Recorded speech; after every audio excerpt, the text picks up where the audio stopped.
Welcome to Politics Done Right. I am your host, Egberto Willies. This is a progressive program that will take the mystery out of politics. This is the program that will encourage you to make sure government becomes we the people. Whether you are liberal, progressive, conservative, or otherwise, you get to air your point of view. We are an independent media outlet that, unlike mainstream media beholden to corporations, we only owe allegiance to you. Remember, you can also send me a tweet at EGBERTOWILLIES. That is at Egberto Willies. Let us engage. It is Politics Done Right. Welcome to another edition. Well, folks, welcome to one more edition of Politics and Right. I'm Egberto Willies, your host. Thank you so kindly for being a part of the show. We are going to have a great show for you today. Anyway, folks, it seems like the war is on. You know what I'm talking about? Anybody knows what I'm talking about? The first 50 or so folks on Substack we don't have, but we just have climbing in. Barbara Ryan, welcome aboard. We also have in the house the first person, as usual, is El Señor Michael Rudnan from Brooklyn, New York. We also have Yvette Avery Herod coming in on second place in Atlanta, Georgia. We have Patrick Magner, third place, coming in from Houston, Texas. Meow, he says. Lee the Bearcat is in the house from Austin, Texas, and Jacqueline Campishi from Katy, Texas. We have a lot of folks in already all over. Patty Jones and Matthew Ward, welcome aboard. Anyway, let me tell you, it was bound to happen, but I cannot believe how quickly it did. Marge KJ, Elmo Musrak, and Mount Fortin Felon fighting. Yeah, and it's real. Did you see the last tweet? I mean, look, I hate to just put this out there like that, but the last tweet said, "Do you know why they didn't release the Epstein information?"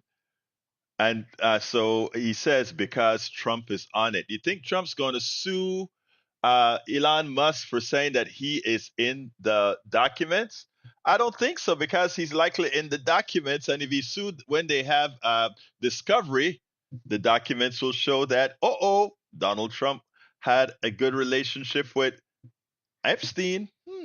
But we don't need to be talking about that. We want to be talking about, how Trump get away with everything, but we want to be talking about the big bad bill.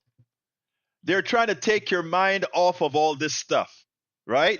They're bringing up 12 countries that we are no longer going to allow people to come to the United States from. Then we have the fight between Donald Trump and Mr. Musk. Is it real? I think it's real, but could it be a offset as well? It could be too. I don't know, but it's funny. It's funny, but Elon Musk is having fun out there. Let me see if I can before we get started. Let me go ahead. Welcome, Mike Cisak, our largest promoter of evil. Mike Cisak, my brother. How are you doing? Are you okay? Are you enjoying your two people going at each other's throat? Are you? I don't know. You probably are not, right? I am going to Musk's account right now, and you can see what Elon Musk is doing right now. He's starting to really get under the brother's skin, right? It's a ruse. Anthony, what do you mean by it's a ruse? Tell me in what way? In the way I'm saying it, or in some other way? Let me hear what it is. Elon Musk has a new thing out now. Is it time to create a new political party in America that actually represents the 80% in the middle? That is out of that. I mean, he's hyperventilating. I think Elon Musk is currently high on something. But that question that he put out there, it has 1.2 million people who have already. I am sorry, guys. I think this is funny, to watch how these guys these two guys go at each other now. But we have a great interview that I want you guys to listen to. But beforehand, let me see if I get anything to read from anybody. Anthony DeFranco says, finally revealed the Biden crime family's FDR connection. Raise taxes on billionaires, funnel the loot into Pell Grants and 30-year mortgages. Repeat until Americans can afford a future. Love that. Love that. Carl Cox says, Trump and Musk, two megalomaniacs who can get along with each other, who cannot get along with each other. Is Elon suffering from TDS?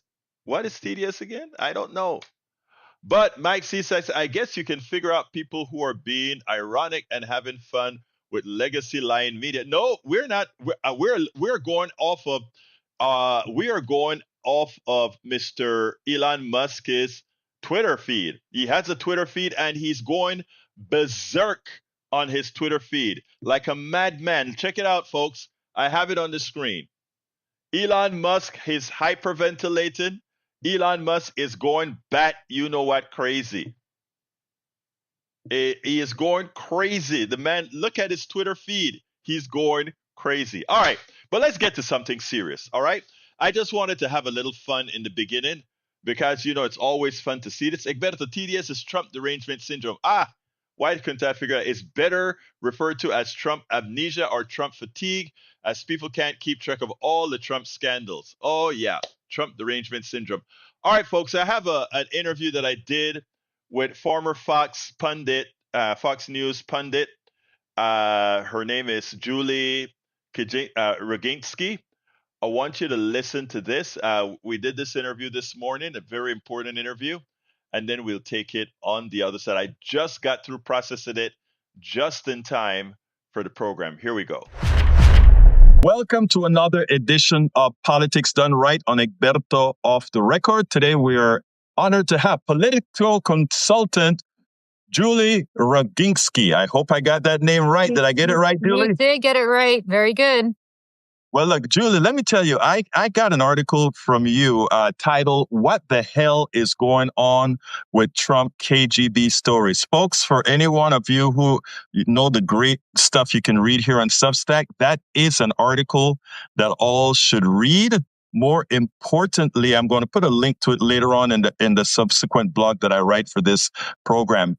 But Julie, you hit something that was so important in that article. Yes, we like to hear about the KGB and Trump, etc. But the issue is what the mainstream media did. It just went poof. Talk to me about it. Yeah. Well, let me just summarize that article because I think it's important to put that in context as to what the mainstream media did. There was a former KGB agent, and this part is proven. This man was a former KGB agent that then went on to run the Kazakhstan KGB equivalent intelligence service after the collapse of the Soviet Union. He then had a falling out with the president of Kazakhstan and fled to Vienna, where he was allegedly abducted and almost assassinated by Kazakhstan. But that's not really relevant. What's relevant is that he had worked in this directorate in the KGB and claims that Donald Trump was turned by the KGB when he and Ivana Trump visited Moscow in 1987. First of all, he put this all out on Facebook. I at least have no indication that this person is the same person. I mean, anybody can post anything on Facebook under anybody's name. But let's assume for a moment that this, in fact, is the right person. That's quite an allegation to make. And it's a significant allegation in the sense that there have been all of these stories about Trump's relationship to the Russians that are deeply troubling and have nothing to do with this man. But there is, I think, not an implausible case to make that he is either kind of what the Russians would call a useful idiot, somebody who doesn't really understand that he's working on their behalf, even though he is, or just explicitly he somehow had a relationship to the Russian and then previous to that, the Soviet intelligence services. Regardless, this is a bombshell allegation that somebody made.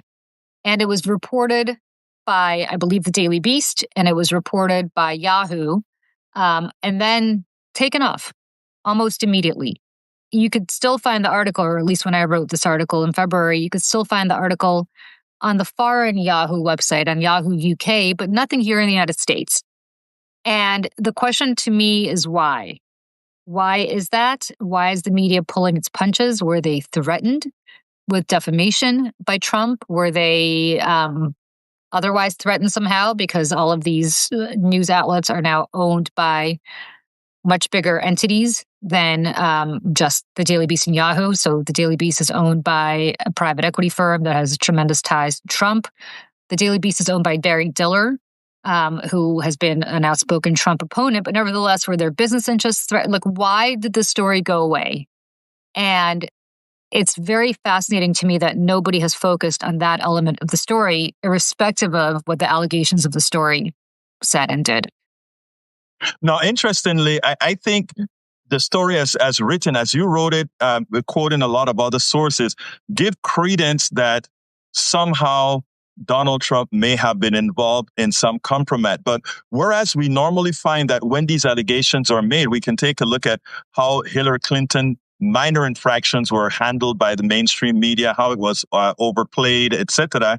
And somehow when it comes to Trump, this very flawed person that commits, we know definitively a whole lot of crimes. We know definitively have done quite a bit overseas that is dubious, both in the past and present. Somehow all these things remain hushed. My question to you is, having a place that considers the fourth estate, a free fourth estate, free media, how is it that when it comes to Donald Trump, we get such a Teflon type effect? To what do you attribute that, given the amount of information that's out there? Yeah, it's an interesting question. So first of all, I want to just say he doesn't commit any crimes right now because the Supreme Court has allowed him to do everything that he's doing, yeah. which is absurd in and of itself, right? So anything he does as president in his official capacity, whether it's grifting from the Saudis or grifting from the Qataris or grifting from whoever else he's grifting in his crypto business, whether it's his sons running around trading on their father being president to score deals for the Trump organization, all of that is legal, thanks to John Roberts and the Supreme Court that has allowed him to do this in Trump versus United States, which is exactly what the fear was when that decision came down.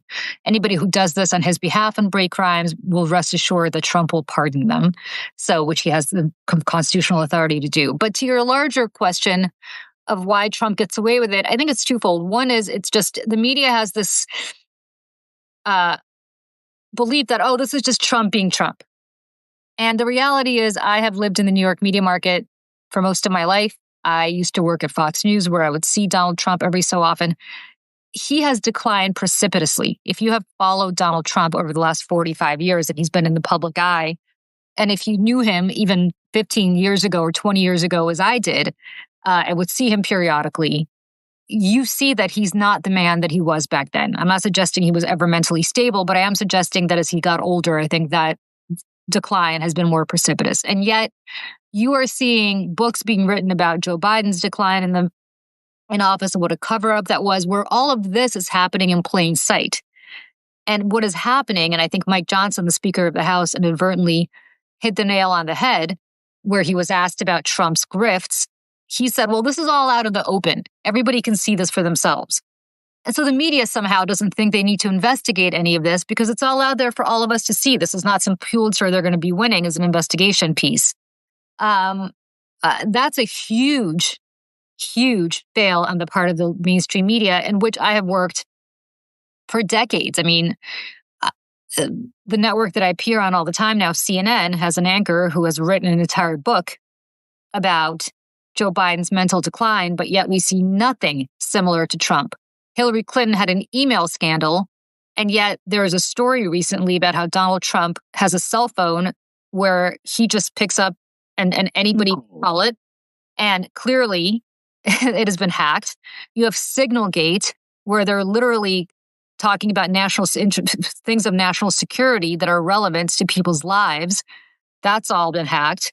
We have Steve Witkoff, who has assured us that no, he didn't have Signalgate in the Kremlin when he was meeting with Putin, because that's all in his private personal phone, the signal, which was left back in the United States, which of course is a signal to everybody who wants to hack his personal phone that they will be able to have this kind of information easily done. by foreign intelligence nations. That's kind of been put to the side.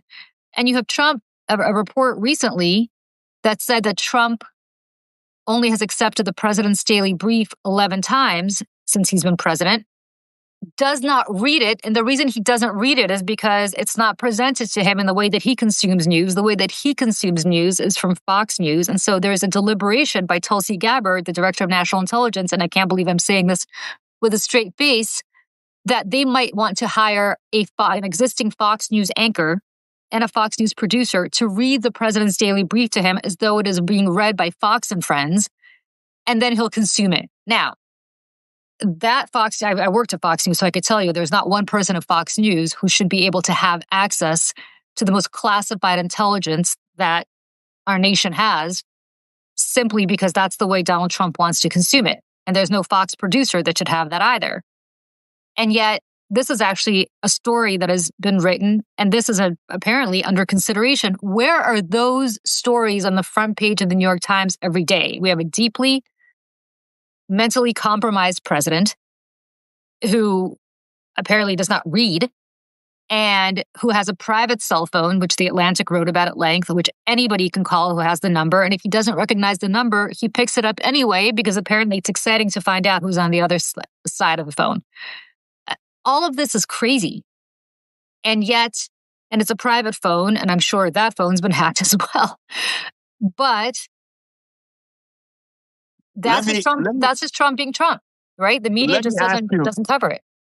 Let me ask you it this way, because everything that you articulated right there, if it were a Biden, if it were a Clinton, if it were an Obama, if it were a Bush, it would have been a big story. So my question to you is, don't you think the fact that the best people to control, one of the things that the right wing does is it makes people, and I say this respectfully, but it makes people stupid.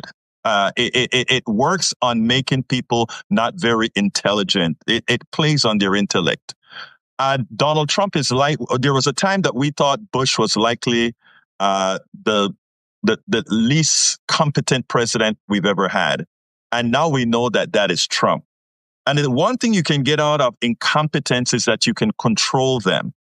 Do you think that one of the reasons that many of the big wheels don't attempt to put that kind of a strain on the president, if you will, is that, well, having an idiot in the White House is someone you can always have control of? And I don't say that lightly. I actually mean that. Don't you think they figure, well, in these times when folks are getting smarter, maybe we need a resident guy like that in the White House that's controllable?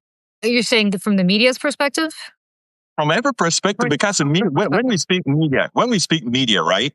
Remember, you are now on Substack. You are an independent journalist, but at the time that you work for Fox, and you know that as well as I do, there are certain constraints that you had to follow. And that constraint ultimately came from the plutocracy, from the people at large. You are free to do whatever you want to now. Well, not me, because I was the token liberal at Fox, so I actually was encouraged to say whatever I wanted. But your larger point is taken. I think what you're seeing is twofold. One is these media entities are now all largely owned by bigger entities that have bigger business interests than just their media. So I'll use Disney as an example. Disney owns ABC News. ABC News settled a complete nonsense lawsuit right after the election, not because Disney thought the lawsuit had merit, but because Disney had larger business interests than ABC News. Comcast just spun off MSNBC because it became a headache for them. CNN is owned by Warner Brothers Discovery, which has much larger interests than CNN. And I could go on and on. Obviously, CBS is about to bend the knee to Trump in a horrible way, because I want you to elaborate on that, because that is, of all of them, I think that's the worst. Because I think of all of these discussions with paying up to Trump, the CBS issue is the worst. So why don't you explain to the audience a bit about what's going on there? So what happened to CBS was absurd. 60 Minutes ran a interview with Kamala Harris. 60 Minutes runs interviews with presidential candidates every cycle. They offered the opportunity to Trump. He said no. They had an interview with Kamala Harris that they edited. And I can tell you, having worked in television, you always edit interviews. You probably have several hours of the interview that you have to condense down into whatever the segment length is, whether it's an hour or half an hour, whatever time they gave her. Hell, I've edited one of the segments you did on Fox News. I don't know that they ever edited my segments because No, I'm saying I have edited a segment. Oh, you have edited that I did on Fox News. Okay, right. Yeah. But CBS, as is its habit, as is everybody's habit, when you do a interview that's not live, edits the interview they condense the interview. Trump alleged that they edited this interview to make Kamala Harris look good, and therefore that somehow was prejudicial to him. I think they call it election interference, right? Right. Okay, that is so absurd that it doesn't even merit going down the rabbit hole of discussing why it's absurd. On its face, prima facie, it is absurd. Once Trump won the election, he sued CBS for, I believe it was $10 billion with a B dollars. Yeah. Yes. And of course, it's a stupid lawsuit, which CBS clearly went to go fight. However, the owner of CBS is Paramount. Paramount is owned by a woman named Shari Redstone, whose father, Sumner Redstone, acquired Paramount. It was kind of the big deal. He died. She took over Paramount. She does not really want to run Paramount. She has an offer to sell Paramount to an organization run by David Ellison called Skydance. Skydance wants to acquire Paramount. She wants to sell it, but it has to be blessed by federal authorities. The merger has to be blessed by federal authorities. If this deal goes through, Shari Redstone's net worth will go up by billions of dollars exponentially. So it is in her interest to sell. The Trump administration has made it very clear. I mean, this is as clear of a bribe as you can possibly make. This is not, the press has been focusing rightly on how this affects the freedom of the press. They have not been focusing as much on the fact that Donald Trump is using the federal government so he can make money himself. I mean, this is as clear of a extortion, as clear of a blackmail enterprise as you can possibly find. And yet, because he's doing it as president, it is not illegal. So Trump has held up this merger until CBS settles on the stupid Kamala Harris lawsuit. You had the president of CBS resign as a result of this happening. You had the head of 60 Minutes. Producer of 60 Minutes. A storied producer of 60 Minutes resign. You have had journalist after journalist who works at CBS, these storied people who have resigned. I know people who are tippy top at the head of 60 Minutes who are devastated. I mean, this is the most storied journalistic enterprise, I believe, right now in all of television. Trump knows that if he makes 60 Minutes bend the knee, it will be much easier to make others bend the knee. And that's what this is. This is an attack on the First Amendment. It is an attack on the rule of law. It is a clear bribery scheme. And yet it is happening over and over and over. And it's going to happen because this merger will not go through until it happens. Apparently, Paramount offered Trump some obscene amount of money. He turned it down. He wanted more. So he's going to extort. Do you know what the obscene amount of money is? I'm curious. I believe it was 25 million, maybe 20 million. Okay. Mm-hmm. He said, I believe it was 20 and he wanted 25. It was he clearly wants to just humiliate them. But and don't forget, he wants 10 billion. That was the original demand. So what this is effectively doing is sending a message both to the media that if he can break 60 Minutes, he can break anybody. And he's probably right about that. And it's also sending a message to anybody else that it's like the mob, right? There is a vig to be paid to do business in this country. And if you want the federal government to approve your mergers or to give you federal grants or to do anything that the federal government does, which is a lot, not to audit you, not to create tax problems for you, you have to bend the knee. I mean, the next reckoning that's coming is Elon Musk. I actually have a Substack newsletter ready to go on that in the next hour or so, where it's obvious that Musk and Trump are in the early stages of a divorce. It's not going to work out well for Elon Musk because no matter how rich he is, his business is entirely dependent on being in the good graces. He's actually on the you-know-what of the government. He's on the government dole. Oh, he's on the government dole. Absolutely all of his enterprises. Starlink, Tesla, and SpaceX. All of it. All of it. But, circling back, having the resident you-know-what in the White House, being able to bribe his way out, etc., don't you think, and this is now a critique on the mainstream media, not on independent media, the mainstream media, don't you think, though, that Donald Trump has really become what he uses the word? He's actually a result of their own dereliction for not covering him appropriately in the beginning. No question. I mean, he was so good. I can tell you because I was working in mainstream cable news at the time. He was so good for ratings that they would take his rallies live. And it didn't matter what he said. They took him live. They did not take Hillary Clinton live. They did not take any of his primary opponents live. They did not take Bernie Sanders live all the way through. But they would break into their programming to take him live because he was just so entertaining. And, I'll never forget Les Moonves, the now disgraced head of CBS. I know the statement you're going to mention. Had this line, right? It may be bad for the country, but it's good for CBS. Well, yes, congratulations, because what's about to happen to CBS? But was it good for CBS at the end? No, it wasn't. No, you just nailed what I was about to say. Our corporatocracy is so short-sighted. Just for the next quarter, he's great for the next quarter. But look at what we're going to have to live through, the destruction that we're going to have to live through in the country, from tariffs right back to a debt that's going to be out of control, all because it was good for that quarter. I keep going back to the Celeste Moonves quote because we just talked about CBS and how CBS is about to really, just be destroyed as a result of Donald Trump's presidency. So it wasn't ultimately good for CBS. It wasn't good for the country, and ultimately it was terrible for CBS. I look at this really as Trump voters having the same issue, right? They thought he was going to be good for them.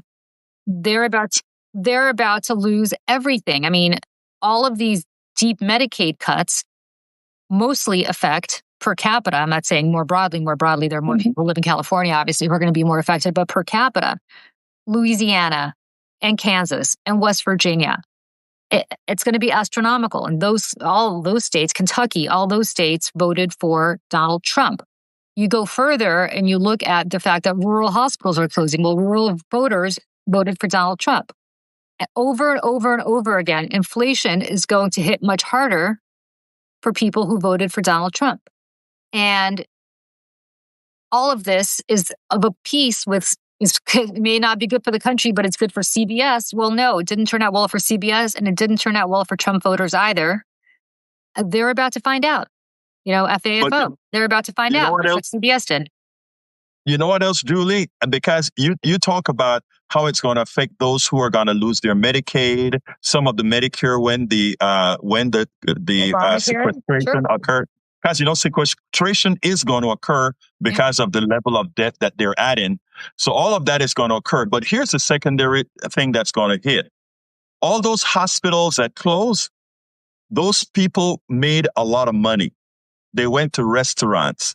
They went to all these local businesses, and all of that money has now or will now evaporate. So it's not just the poor people on Medicaid who are going to lose out. It's the business persons who depended on the doctors who took care of those people, who depended on the nurses and the higher paid wage people that could go to their restaurants no more. Look at all these small business owners who will be going bankrupt because of these tariffs, right? Yeah. As of a couple of weeks ago, there were no ships headed from China to the port of Los Angeles, which is the first port of Los Angeles, and the port of Long Beach, and the port in Seattle, which are the three ports that are the first ports of entry for anything coming from Asia. That's not just them. That's the longshoremen. That's the truckers, which are the Teamsters, right, who refused to endorse in this last primary. Right. That's the Longshoremen's Association, not the ones on the West Coast, but the ones here on the East Coast. They Mhm. endorsed Trump. And all of a sudden now, the head of the longshoremen, who was just effusive about Trump, is saying this is not what we voted for. Well, yes, it is what you voted for. He actually told you what he was going to do. All the small business owners who are not getting their supplies, who are not getting their parts, who are going to be paying. So, I mean, inflation's going to go through the roof. All the people who want to buy back to school clothes for their kids and binders and backpacks, all of which are made in China or made in Vietnam. Well, guess what? You'll be paying more. Christmas is going to be really, really, really painful. Mattel, which is a toy maker, effectively said so. Nike said so. He's going after Tim Cook at Apple. Well, you want to buy a new cell phone? You want to buy a new iPhone? That's going to cost you more. Oh, and that's not being paid just by Kamala Harris voters.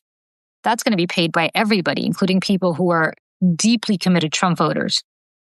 Again, they thought it was bad for, this was kind of, I want to own the libs. It's going to be bad for the libs. I want to own the libs. You're going to vote for Trump. It's going to be, well, you didn't own just the libs. You did that too, but you also owned yourself, much like Les Moonves, who's no longer at CBS, but nevertheless thought, it's bad for the country, but it's good for CBS. No, actually it turned out to be awful for CBS.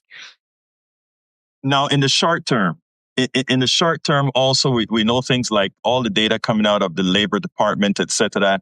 We no longer can trust them. They have less people going around to go into stores to check for the real inflation rate, to check for the real unemployment. All of that is going to be bogus data. But the one thing is people are going to feel it. Now, you have a hard stop, Julie, in the next few minutes. So what I want to ask you to do for our audience is tell them a little bit about yourself, what you do, and why it is a must that they get on, they follow you on your Substack. Oh, what I'm trying to do beforehand, I'll just tell you, there are a great number of good Substackers out there that don't necessarily have that huge amount of purpose. And I think that's where we're getting some of our best writing. You inclusive. Tell us a little bit about. Well, thank yourself. you. So I just launched my Substack back in, I want to say September, so it's fairly new. But my background is that I've been a Democratic political consultant for over 30 years. I was, as I said, the token liberal at Fox News for a long time. I am now at CNN and MSNBC, kind of shuttling between the two of those networks. But most importantly, I think our corporate media has really failed us. To some extent, I think the Democratic Party, to which I've dedicated my whole life, has failed us in the sense that they don't know how to communicate. I actually am somebody who has been in the communication section of being a consultant, so I actually do know how to communicate. And that's what I've been teaching candidates my whole life. So my Substack is dedicated to that. I was born in the former Soviet Union. Actually, my background is foreign policy academically, so I write a lot about the connection between Trump and Russia and just what's happening to Europe and NATO as a result of that connection, but also spend quite a bit of time talking not just about Trump, but also giving tips to the Democratic Party of what they can do better, because unless we drastically change course as Democrats, we're not going to win in 2 years, despite the fact that the House is served up to us in a silver platter. We need to give voters a reason to vote for us, not just to vote against Trump. So that is what my Substack is dedicated to. It is called Salty Politics. So I would love for people to follow it. If you can afford to be a paid subscriber, that would be great, because I'm now dedicating, it's like a second full-time job, and I'm dedicating more and more time to it. So, which means I can dedicate less and less time to my paid job. So if you could be a paid subscriber, that would be great. If not, be a free subscriber and see if you like it, and maybe I can convert you eventually. But I really appreciate the time. Thank you so much. This was a great discussion. Julie Roginsky, political consultant. Thank you so kindly. And thank you for the words. I mean, we got so much information out of you today. And folks, go over to her Substack, because I tell you, you will learn a lot. Thank you so kindly for having been on Politics Done Right on Egberto Off the Record. Thanks so much. Take care. Bye-bye. All right, folks. I hope you enjoyed that. So interesting. Let me welcome a few more people on Substack. We also have Adam W. He said, "I'm here from Western Pennsylvania." Adam W. says, "Julie is spot on. The minute you capitulate to Trump, or the like, he or they will come back for more. An endless extortion scheme. They smell weakness, and if you give in, you are a target for as long as they can pick your pockets. Never, never, never give in to bullies, he says. So I agree with that completely. Welcome aboard, Carol Hartsfield, Louis Dykes, Jeff Rector, Tim Beard, and Sandy Farber, Adam, Lauren, and everybody else that I was unable to get to. And in our regular chat, Harry Dawson or Harry Dempson, my brother from the mornings. How you doing, Carl Cox? Anthony LaFranco, thank you for coming back, my brother. Appreciate seeing you here. Maywood from Long Beach, California. We also have Eric Hayes in from Kingwood, Atascocita. Of course, Mike Cisak, the guy who was real evil towards the undocumented workers yesterday, continues with his hyperventilation in his complete indoctrination from the right wing. But that's okay, my brother. I am so happy to have you here. That maybe something will cauterize, or will actually land in your mind and grow into something positive. That's where my mind's at. As well, we have Yvette says, great interview. Thank you, Yvette, for that. What else have I got, or what else have I missed? Harry says, as we both know, convicted felon President Donald Trump did not sign an executive order to travel ban Europe countries, only Black and Asian countries, and discriminate against them. Yes, we know that that Trump is at minimum a white supremacist adjacent, but I think he's actually much more than that. Michael Randon says no more appeasement for fascists. I agree. We should never appease fascists. Ever, ever, ever. I am with you 100%. Alizarin Dreams from Summerwood is in the house. Welcome, Alizarin Dreams. Hey, Anthony, I forgot where you told me you're from. I like to kind of call out where people are from. Anyhow, let's see what else I have. Anybody else has any commentary? Please feel free to give it a call. I mean, to put it in the chat, or give me a call at 281-823-7747. Again, 281-823-7747. Tomorrow, I am supposed to have a quick 5-minute interview with Tom Hartman, and maybe I'll do no, Laguna Beach. You did tell me that. Laguna Beach, California. Welcome aboard. All right, Eric Hayes. Yes, Supreme Court rules unanimously in favor of straight Ohio woman who claimed discrimination. And why did they rule unanimously? Because she was discriminated against, and that's what we want. We want no one to suffer the indignity of discrimination. And by the way, they call it reverse discrimination. That wasn't no reverse discrimination. That was just outright discrimination. I don't even know what the hell reverse discrimination means. I don't know what that means, because what you guys try to name it makes no sense. Steigen Bergen Creek, welcome aboard. Hey, where are you from again, Steigen? I don't think I ever saw where you're from, or if I did, La mente sometimes forgets. All right, the other subject that I wanted to talk about today is AOC endorsed in Washington, and I'm happy for her endorsement. She endorsed Mandani, which Portland. Yeah, you did tell me that. I know. I remember now. Portland. She did endorse Mamdani, which I think is great. She's breaking the silence. She says, Alexandria Ocasio-Cortez is a once-in-a-generation leader who has led the fight for working people in Congress. In 2018, she shocked the world and transformed our politics, and I was the first one. No kidding. Go to my website. I have the video. I was the first one to tell Ocasio-Cortez that she was going to beat the speaker in waiting that she beat. First one. Check out the video on my. Actually, it's the first video. It's an introductory video to my YouTube. Uju M says the travel ban for every country in response to the Egyptian national who carried out the attack, except Egypt, reminds me of how the Bush administration invaded Iraq for 9/11 when it was the Saudis who carried out 9/11. what a congruosity. You're so right, Uju. Think about that. You blame everybody else, but you go fly all the family of the Saudis back to Saudi Arabia, put them on a 747 and threw them out of the country to save them, right? And Trump is doing the same thing. Good observation, Uju. Great observation, actually. All right. We have Luis Dyke says, Luis D from New Orleans. Hey, I found you today. I will be back. Hey, Luis, I am coming to New Orleans for the Netroots convention in August. So I'll be doing the show directly from Radio Row at the convention center in New Orleans for Netroots. We'll be coming live with you. We will be coming live to you directly from there. So maybe we can meet in person out there. Let's see what else we have.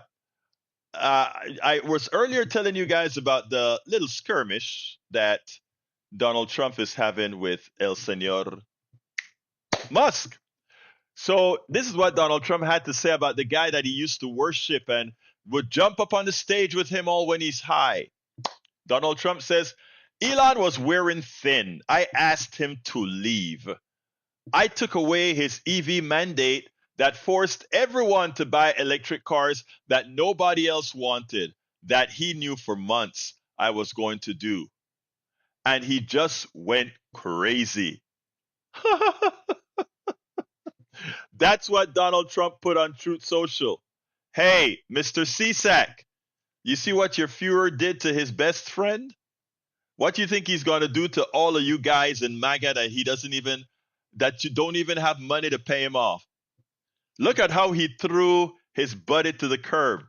But that isn't worse. Let me tell you what else he said. He said, the easiest way, this is from Trump now on Truth Social. Listen to this. The easiest way to save money in our budget, billions and billions of dollars, is to terminate Elon's governmental subsidies and contract. I was always surprised that Biden didn't do it. Do you know that the biggest welfare recipient, one of the biggest welfare recipients in this country, is in fact Elon Musk? Because all his businesses are not competitive businesses. They're dependent on the government dole. So as he's there cutting the government, as he's there closing down agencies, he's making money. The other thing that is starting to piss him off is he may not get the FAA contract, right? I mean, he probably didn't pay off Donald Trump enough, right? Because all you got to do is give Donald Trump, buy a couple of $1 billion of Bitcoin, not Bitcoin, the Trump coin. Hey, and you can get whatever you want. Come on, folks. Come on, folks. So again, well, I want to show you the what do you call it, dissonance. Listen to what Mike Cisak said. Egberto, Elon Musk has always been in favor of ending EV tax credits. And what did Trump says? So Elon, remember, CSAC loves himself some Musk, and he loves himself specifically the Fuhrer, Donald Trump. That is in complete contrast with what Donald Trump is implying. Donald Trump says Donald Trump said, Elon Musk was wearing thin. I asked him to leave. I took away his EV mandate that forced everyone to buy electric cars that nobody else wanted. I was going to, and he went crazy. Who do we believe? Donald Trump or Elon Musk? Who do we believe, CSAC? You see, when your people start to fight among each other, it leaves you guys without a head, because now you don't know who to follow. MAGA doesn't know who to follow now. Do we follow Elon Musk or do we follow Trump? Do we pass that boondoggle or not? You see, you guys are going crazy now. Who do you follow? Elon Musk is telling Congress not to pass the bill. It's amazing. It is amazing. Uju says, by the way, I also think this so-called divorce between apartheid Nazi versus the orange baby is a distraction. It is. And I mentioned that in the beginning of the show, Uju. Musk stole our data and has given it to Palantir, who will now use their power to build a database for government to create a Chinese-type system of a social credit system. I encourage everyone to Google social credit system, which I did. It is antithetical to the achievement, the American dream. Anyway, please don't let the distraction make us lose focus. We're not going to. They understand the attention economy. Their playback is what Putin did in Russia in the beginning days of taking power. Let me just let you know that I went ahead and pointed that out in the morning program, and I pointed it out in the beginning of the data as well. And Anthony LeFranco corroborates what you're saying, Uju, by saying stolen data is what he wanted. Stolen data is what he wanted. The funny thing about it is I don't even know if Trump realizes that that quite yet, because Trump is only for the Trump doesn't have any thinking skills. So I don't know how much of that is going to be, right? So there we go. There we go. There we go. All right. By the way, folks, the telephone number 713. Oh, I'm sorry. That was the morning phone. 281-823-7747. 281-823-7747. As we all know, the Democratic Party is going through its things right now. But today I was listening to Basil Smikle on MSNBC, and he made a statement that said the following, and I want you guys to hear this because I wrote him directly. Hey, Patrick, great to have you here. Hold 1 second. Let me just read something from Basil Smikle. Absolutely. Basil Smikle said the following, because a lot of people are saying, well, you know, Republicans continue to win even as their policies people hate. And the Democratic Party is trying to change itself into a party that wins. I think if they want to turn themselves into a party that wins, they need to start looking at the people who win both the Trump vote and the progressive vote. And there goes Alexandria Ocasio-Cortez and many others like her. But anyhow, this is what Smikle said. I do not want a Democratic Party to say, in an effort to get back these voters, we have to stop doing everything that made us Democrats in the first place. Because if that happens, you lose me, and I promise I'll take people with me in the process. I couldn't have said it any better. Anyway, Patrick, what's up? Oh, I was just gonna the Trump Elon thing is probably a bit of a distraction, but it probably is real because they're both narcissists, and narcissists can't compete with each other for attention. But Elon, no matter what is in that bill, he's going to be fine. Several investigative journalists have analyzed the tariffs, and they came up with a correlation that a lot of the tariffs were reduced or completely taken off after countries wrote a contract with Starlink. Interesting. That is so quite interesting. Those tariffs were used to force underprivileged countries to write contracts with Starlink. Is that a fact? Because now that puts this feud in between these two thugs, it actually puts that feud in a different context, right? Yes.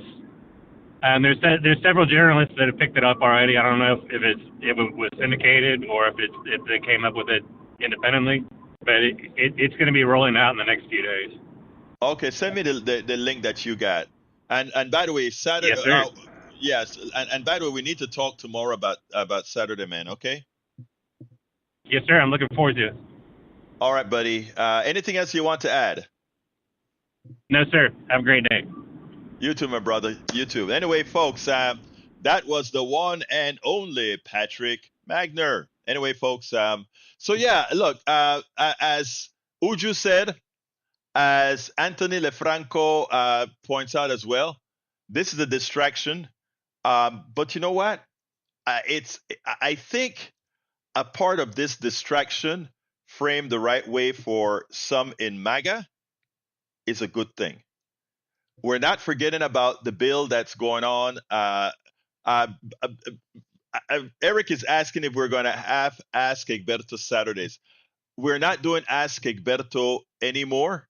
We're doing all our paid subscribers will have a Substack Live and by the way, I gotta send a message to our good friend. Let me see if she's in today or not. If she's in today. Anyway, folks, Brother Lefranco, talk to me. Okay, I'm here. I would move further in the conversation about, does Trump win in 16 or 24 without Fox propaganda? No, the answer is no. A definite no.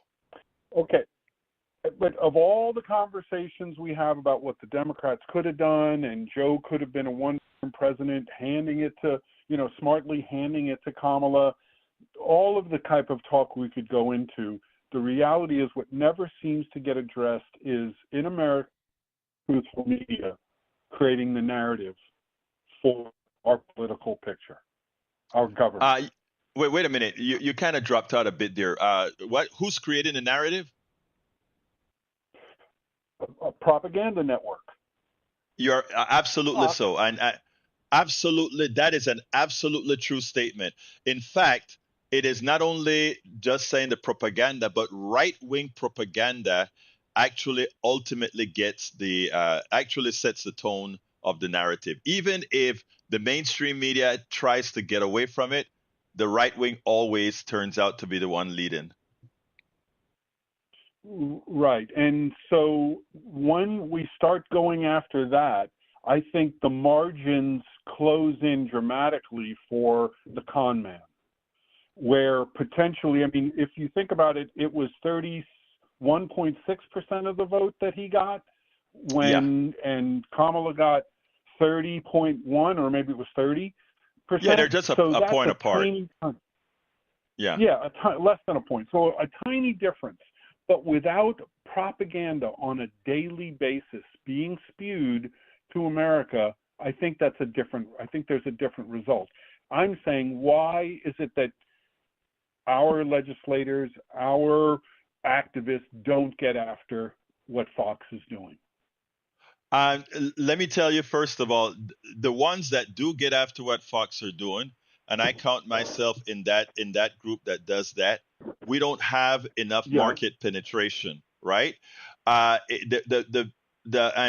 if you take a look at the neoliberal Democrats, let's take a look at Chuck Schumer and the permutations of Chuck Schumer.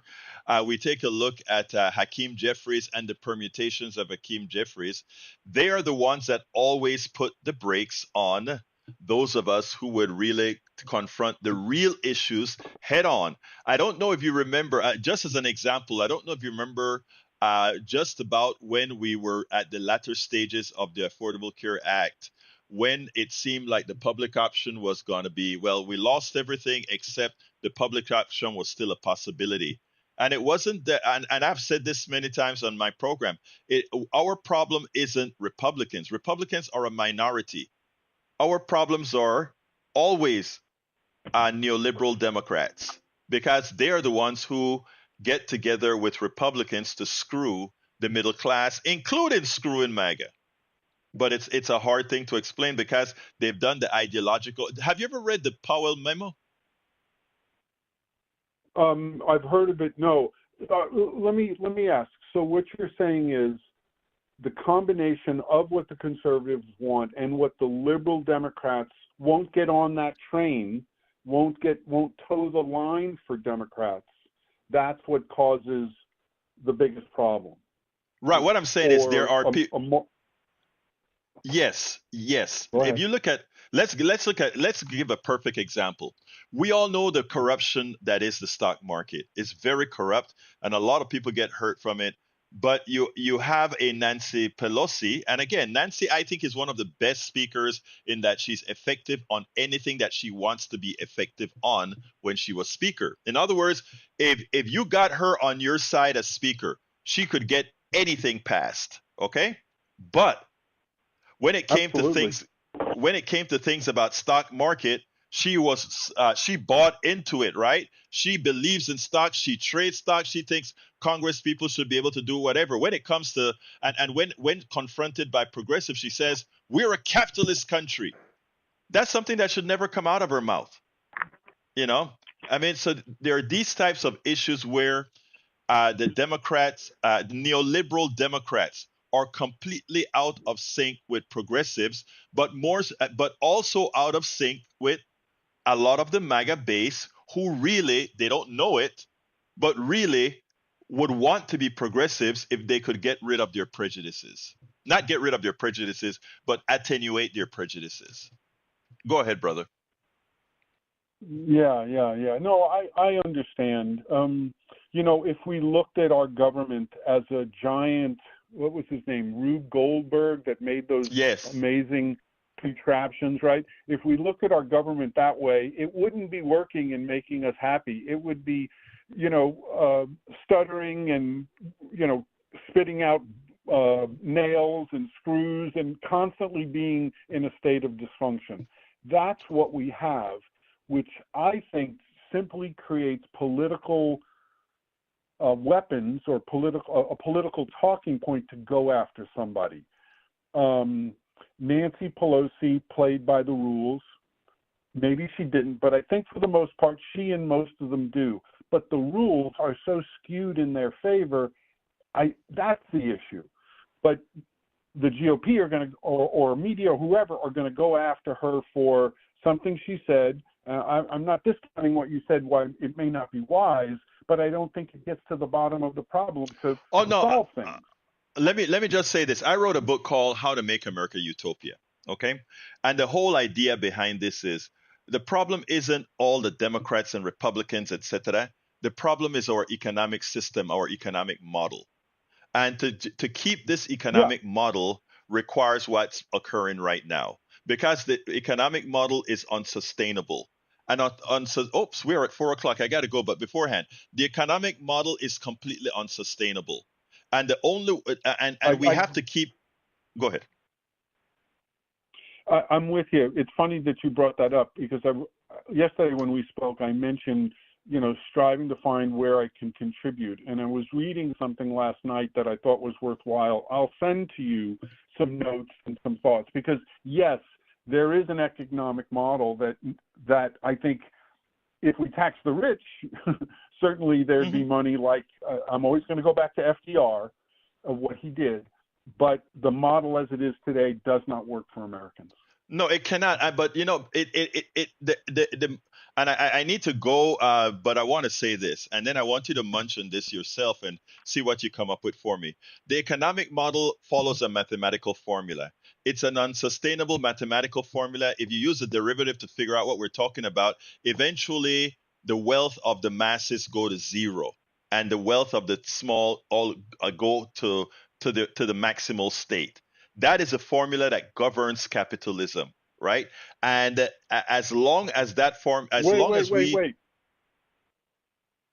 Wait, I think did you say that backwards, or I maybe I misunderstood. You're saying the model means eventually the wealthy will have nothing and the poor will have everything. I think that's I said the opposite. Eventually we will have nothing. Okay, good. And the wealthy will have, again, it's a derivative as far as because it approaches zero, right? So again, and that's where we're heading. So what I'm saying is there are, I mean, all of this has grown on to the fact that we have a tendency to believe that wealth is divine. In other words, if you make a product, you can make a humongous amount of wealth and it's yours, not realizing the effect that others have in generating. Well, it's too complicated for me to talk about right now. So brother, no, you're on the right track. I'll send you a little note. Where it goes back to is the Pope in like 1042, right? That's what it goes back to, and that's how we are. I think where we are today. I'll send it to you. You've got business to do, my friend. Thank you, brother. We'll talk, and thank you for calling in. All right, folks. Let me just say this. Please support the program. You can support the program by going to politicsdoneright.com/newsletter and becoming a paid subscriber.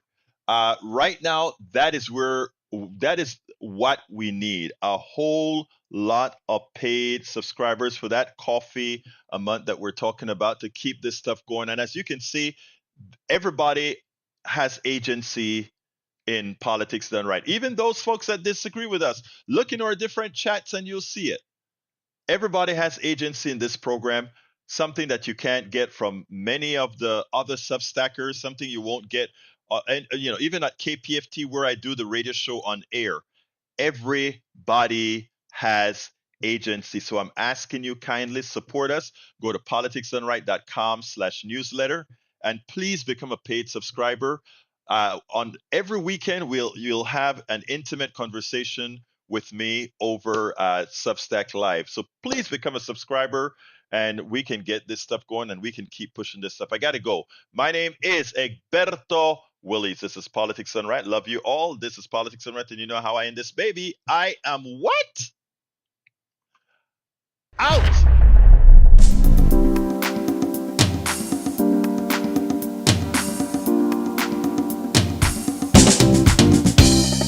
Welcome to Politics Done Right. I am your host, Egberto Willies. This is a progressive program that will take the mystery out of politics. This is the program that will encourage you to make sure government becomes we the people. Whether you are liberal, progressive, conservative, or otherwise, you get to air your point of view. We are an independent media outlet that, unlike mainstream media beholden to corporations, we only owe allegiance to you. Remember, you can also send me a tweet at EGBERTOWILLIES. That is at Egberto Willies. Let us engage. It is Politics Done Right.